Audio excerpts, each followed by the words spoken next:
welcome back to the Plunder Den. In this week's episode, we're going to be building some dock accessories.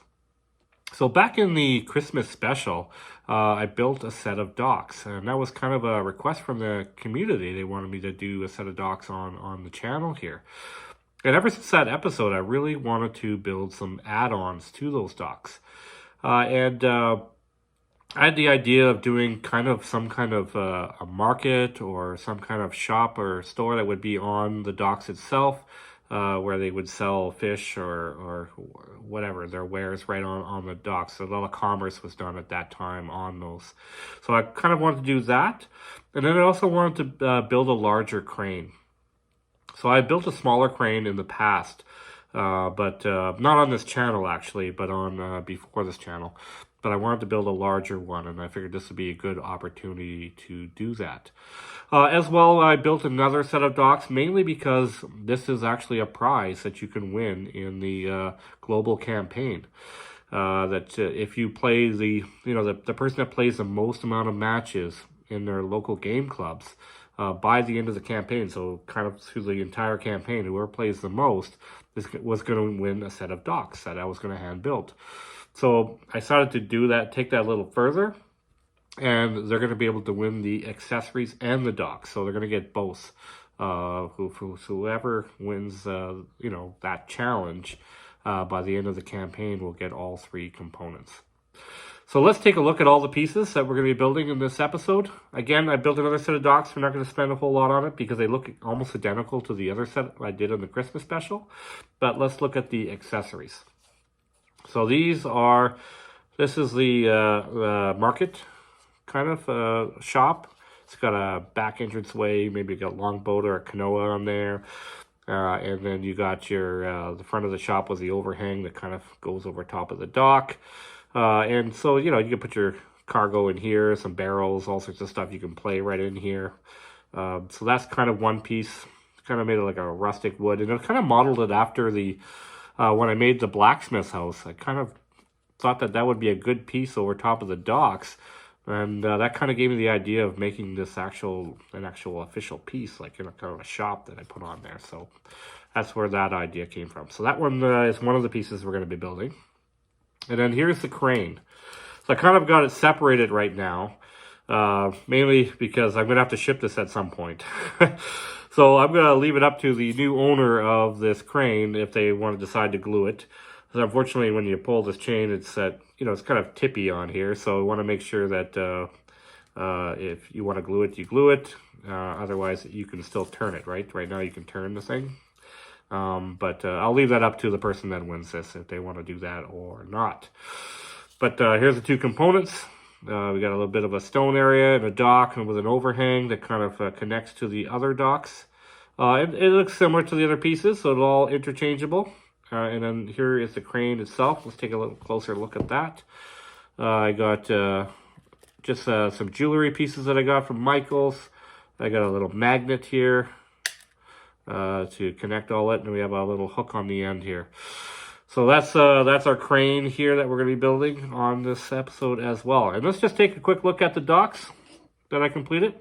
As you can see, they are pretty much the same as the other ones that I made. I also make the same end piece on there. So I just wanted to briefly show you that that's also something that I mentioned in this episode. It's all made at the same time. But I wanted to cover all that. I just want to do a quick brief update of the global campaign. We're just getting through the Frontier week. I haven't got quite to the winner of who won the Benjamin Church miniature, but we will post that up on the update. This episode will come out on Tuesday, and that should be out already on the Monday. That'll be on the Blood and Pigment page on the update. There'll be who won the miniature.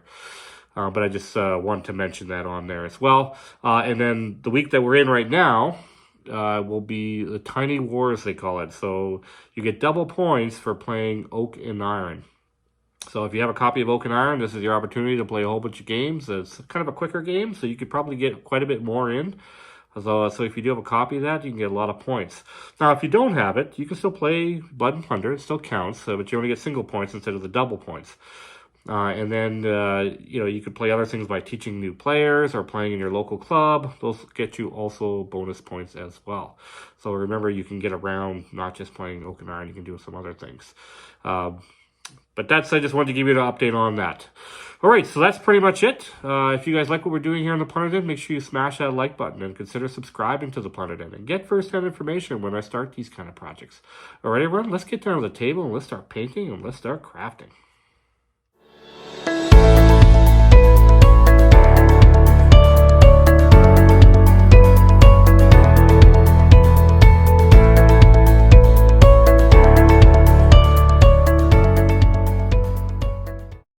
All right, I figured I'd start off with showing you some of the supplies I used for this project. We got some coffee stir sticks that I got from the dollar store.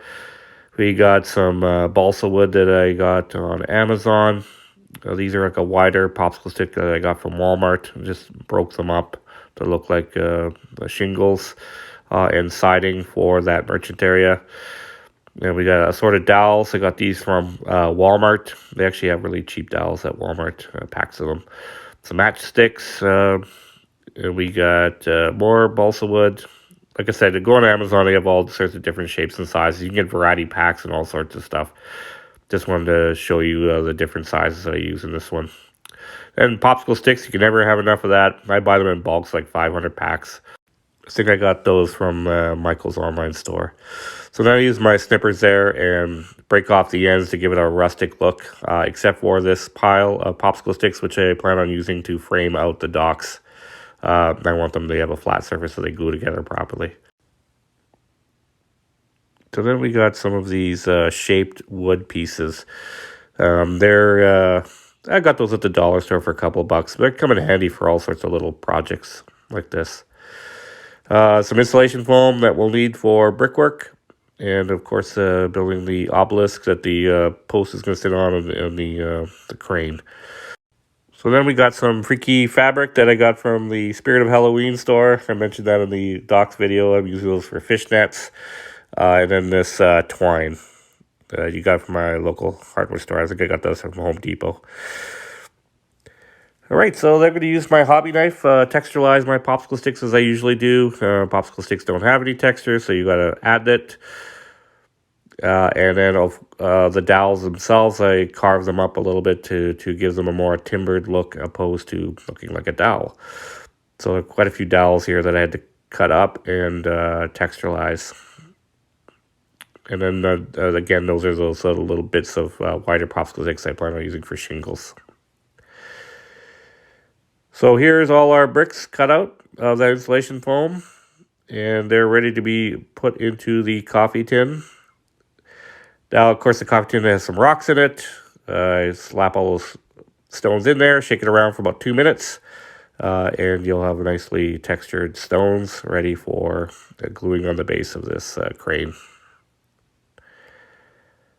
So I'm just going to briefly show you, I'm not going to go too far in depth on the docks, as I already have a separate video for that, but just kind of briefly showing you, glue the dowels together in different heights to form the supports for the dock itself, and of course where the crane is going to be. So I usually start off with a little dab of glue stick, and then I use that white tacky glue to put it together. And that gets you the results you need. So after it's dried, I added that twine to the top as the ropes. Before I actually glued it all together, I just I finished the ropes on there first, and then kind of put it together. So now I have a separate video for the dock, so I'm not going to go into too much depth here. Just kind of briefly showing you that I made this mainly because I wanted to have it all sized together. So once I put it all together, then I can use it as a measuring tool for building the accessories. So it has to all look like it's part of the same dock system, right? So I'm just showing you that I added some rope to the part that's going to be on the crane. So this is the beginning of that merchant store or shop there. I kind of made 2 squares, one larger, one smaller. Again, measuring it up to the docks that we just built. To make sure we have the right shape and size. So that looks like you can just walk right into that shop. So that's why it was important to build that first. So I have it two sizes because there's going to be a slant to the roof, of course, and that's why it's one smaller box and one larger box. Now, I showed the tacky glue, but again, I usually use a little bit of hot glue to get started and then use the white tacky glue to kind of do the majority of it. Then I did the other two sides, framed that out, so glued the two squares together using these support beams, and then added these little supports in there, and I plan on doing it on the side as well. Just showing you that. It really, I just carved those up with a hobby knife and just to fit into the custom into that spot. Then we got some wooden planks here, the popsicle sticks, and we're going to start laying the floor. Now, I don't show it here, but I use that set of docks to kind of measure where I with the plank so I can kind of fit close to it, so I can just kind of put it on any side of the dock, wherever I want to put that little shop. Now, these are those larger popsicle sticks, and I have them in larger chunks here, mainly because they're going to be the start of the roof.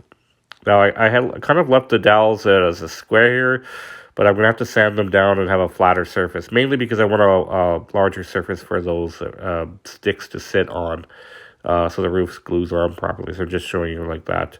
So you kind of sand them into kind of like almost like a triangle. I just sanded them a bit, as long as there's just a bigger surface for them to glue to, right? So this is after I've added all those on. I added a little piece of balsa wood to the top as a kind of a frame to the roof. So I'm just kind of showing all the different sides here. That's after all the planks have been put on. And we're moving on to the front of the shop here. So I built this little framework on there, and that's going to be for support the overhang, so kind of like the shingles that go over top of the docks themselves. And then I plan on adding different layers of those popsicle sticks on top of the other shingles that are already. I'm going to do 3 layers. So I'll show you that in a minute here. So you can see that I've added 3 layers. You got the main base, and you got a mid-size, and then smaller ones at the very top. This gives a kind of like a shingled look to it. Then I added another strip of balsa wood over top, and I added shingles to the other side. And then I moved on to adding a bit of supports on the bottom. I wanted to have kind of a wall on the outside of this piece. And but I wanted to leave some openings so you can actually get to all 4 sides of it. It'll just help you play your miniatures in it. I'll definitely in the future, if I made another one of these, I'd probably make the roof detachable, and so you can have that easy gameplay. So I added some more dowels to the back to look more like the docks. I can imagine like a long boat or a canoa coming up there and tying up on the back of the merchant area. I wanted to give it a more dock feel, so I added those to the back, and I like the way that looks. So then I moved on to the crane. So I pretty well built that merchant shop, and now we're going to move to the crane. So I put a dowel in the top of this obelisk that I cut out. I cut 2 other square pieces of foam and a smaller square. And that's kind of going to be the base of this. Now, I don't have another set of dowels because the foam is going to be the other corner of this dock. So you can imagine it's got 4 corners. One corner is going to be the crane, and the other 3 are the other sets of dowels that I've cut up. I used white tacky glue to glue it all together, and we're going to kind of set that off. Now you can see I put 2 dowels on the foam, just give it extra support. So I've kind of glued the other side together, and that's what I'm going to glue the other dowels to. So we just have like dowels glued to dowels. I hot glued those dowels to the foam itself, actually. And then I'm just showing you, I'm planning on framing out the foam. That's a square balsa wood. And I'm going to do it on all the edges of the foam. It's more of a decorative piece. It kind of, just kind of finishes off that foam. And it kind of hides the seams where the 2 pieces are glued together, right? So that's just it all framed out. I do plan on putting, I put 2 beams across the middle of where those popsicle sticks are, just so you can have the planks sitting on it. Because I have to extend the planks going out the front of it to connect to other pieces of docks, I had to put some supports underneath there. So I'm just showing you that. I do plan on making the planks go 2 different ways. Some going sideways, some going outwards. I'll show you that in a minute here. So this is after I framed it all. And then you can see I got the popsicle sticks going 2 different ways. Underneath those popsicle sticks, I have 2 balsa wood support beams I put under there, mainly because I wanted to have those popsicle sticks extending out really far, because that's where it's going to connect to the other set of docks. And you can kind of slap that on any other side of the docks you want to, right? That's what I want to be very versatile. You can just stick it anywhere.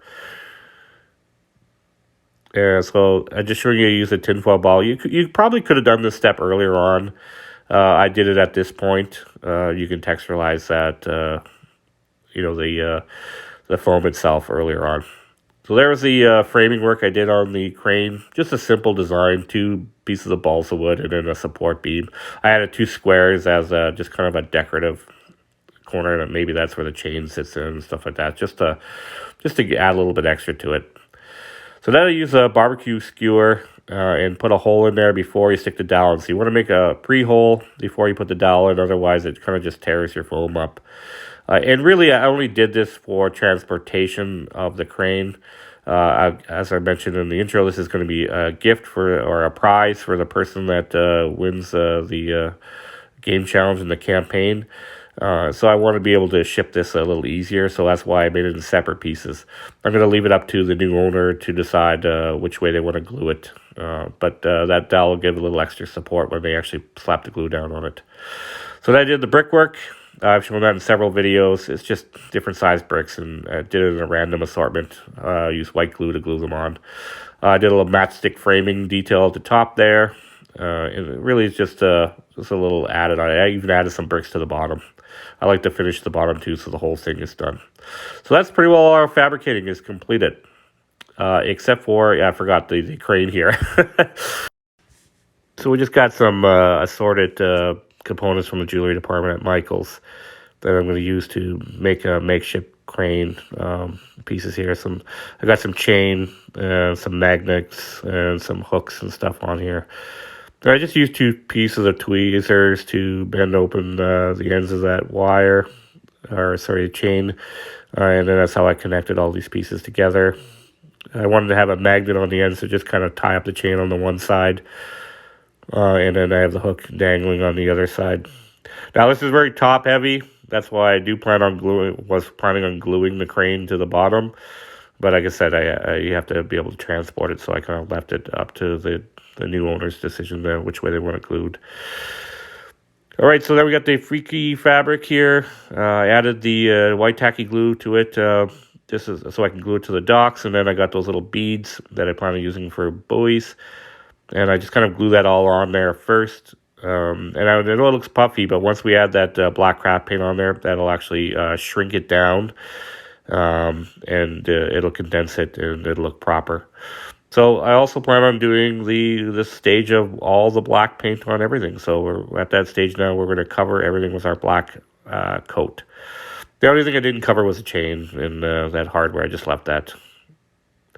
So this is after I've painted everything black. Just going to show you some of the components. Everything's painted. And then we're moving on to the real brown is the next color, as I usually use as my base color. On there. So I've already gone ahead and done the docks component of it, and you can see I've added more color to the center. That's where the weathering is going to be, but kind of just use that big brush and hit it all in all different areas. Just kind of highlighting different spots on the piece, and we'll lighten it as we go through the colors here. So then we're going to move on to the bark brown. This is the next color, and again, adding more color to the center of the docks, and just touching the edges on everything. So that's all for all these pieces here. Same thing on all of them. I just kind of went ahead and did the docks on its own, but same technique for everything else. That same big brush. I didn't clean it in between, just keep going. Then I went to the Pablo here. Again, used the big brush originally, but then I moved to a smaller Army Painter dry brush to work that in. So I'm just showing you the Pablo bottle there to work it into the center. So here we go. That's the Army Painter brush that I used, and I kind of just rub that into the wood there, give it a lighter look on the center. And the rest I just kind of, again, use that bigger brush just to highlight raised areas with that Pablo. So again, all the pieces, same story, doing the same technique on all of them. So then I moved to, I wanted to show you a little bit more of this portion of the video. This is a camel and yellow ochre.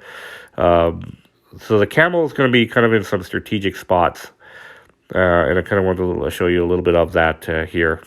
So you can see I've already added some to the top of the decks to give it a little weathering. And then I'm kind of just like dry brushing it onto the ropes that are on the support beams here. Because I didn't want it to be orange or brown like that. I just use those as undertones. And then I add this camel on over top.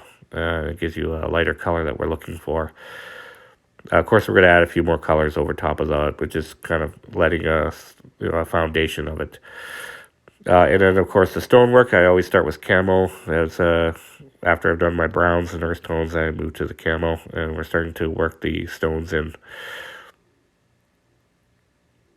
So just briefly showing you how I apply that. You can see I just brush it on, rub it on there, and there's not a whole lot of paint on the brush. As you can see, I've actually got to push it a little bit on there to get that on there, but that's how I like to apply it. I sometimes do circular motions and stuff like that, but in this particular project, all I need to do is just rub it on. So I just kept going with the same brush. There was enough paint on there to just keep adding it, and I like the way it looks. It just adds a little bit to it. Just hitting all those raised areas on the stone. Before we actually get to our stone mixture, I always add that camel on there. So I'm going to hit all these other areas with the same thing. Definitely that obelisk on the crane. A lot of stonework there. And then I'm going to add the yellow ochre. So the yellow ochre I'm going to add to the top of the decks. Same way as the camel, and work it in to the tops and get a little bit orange look. Plan on adding some of that yellow to the also to the ropes as well. So this is after I've added all the yellow. You can see even on the sides of the docks I added a little bit of yellow on there. I did it on the bottom. I really like to paint all sides of it, so it doesn't matter which way you look at it. It's completely painted. I don't like leaving the bottom not painted. So I'm just illustrating that. So I'm just showing you all the different components after I've added all those colors. You can see I did a little bit of work on the timber up top on that crane, hitting strategic spots. And you can see I've added some yellow and all those colors to the merchant area here. This little shop. Touch the shingles on the top. And just kind of really covered everything with those colors. So now I'm pointing at the stone because we got to do a little more stone work. And I'm going to go back to my Army Painter colors. I usually use skeleton bone, desert yellow, and once I get the bottle here, necrotic flesh with my lovely red stain on it. It's fantastic, good bottle. Mummy robe. So those are the colors that I use for the stonework. And I've done that in several videos. I also use the contrast paint skeleton horde. This adds some grime. Same with Agrax Earth Shader. And I'm going to hit all sorts of different areas on the docks here. And add that Earth Shader onto the ropes and on the edges of the docks. Just any dark area I think that needs some shading. So I hit all sorts of different areas on there. So this is after I've completed all that, added all those shades. The other thing I didn't mention on there was the on the fishnet. So I added a little gray and army green to that. I think it was uniform gray I used. Because I mentioned that in my doc video, I didn't really spend time on that in this video. But refer to the doc video on how to paint the fishnet. So I'm just showing you after I've completed all it. You can see I've added that Earth Shader, another skeleton horde to different areas. It really darkens out certain areas and gives it a real grimy, moldy look that I'm looking for. And then the bright yellow in the middle of the dock is a nice weathered look. So it's a good contrast between each other. So then we got jungle green, commando green, military shader. So these are my colors I usually use for plant life on the bottom of my, a lot of my pieces really, but definitely on these docks, there'd be a lot of algae and stuff growing on the bottom. So I'm going to use some Morfang brown there, some Darkwood speed paint, and hardened leather. and we got some necromancer cloaks. Those are what I'm going to use to age the wood on all these pieces. So all the posts, that entire merchant area, because the whole thing is wood, and the framing around the where the crane is and the crane itself. So I just want to briefly show you this. This is the speed paint. I really like actually how these came up. So I've added all these other colors on, including the grays and stuff like that. And then I added the speed paint last over top of the wood. It actually gave it a really, really nice look. Now, speed paint's dried flat, so it gave it a really nice effect, and I'll probably use that for wood in the future. All right, so let's get down and look at the finished product. We got some pirates here trying to invade this English port. Got Captain Morgan defending the docks. Let's check out those docks. So there's that bark you guys can win in week 10. Just making a quick look back on the channel here. And here's the docks completed. You can see I forgot to mention I added my little nails on there. Again, if you watch the dock videos, I'll show you that I put those nails on the docks themselves. So here we go. There's the crane all completed, all painted, ready to go. Again, it's loose, ready for shipping, and then the new owner can glue it in place. I would just recommend use some white tacky glue and just glue it together. So there's the side. You can see it's all. Went back and added a little more yellow ochre to highlight a few different areas because I did add a lot of that speed paints and stuff on there. You can see the grays. I love all those different plays of colors on the top. It really gave it a good rustic look. So I'm really happy how this project turned out, and I hope the new owner gets a lot of good gameplay out of it. Okay, so we've come to the end of this episode. I hope you guys enjoyed it. Thanks so much for watching, and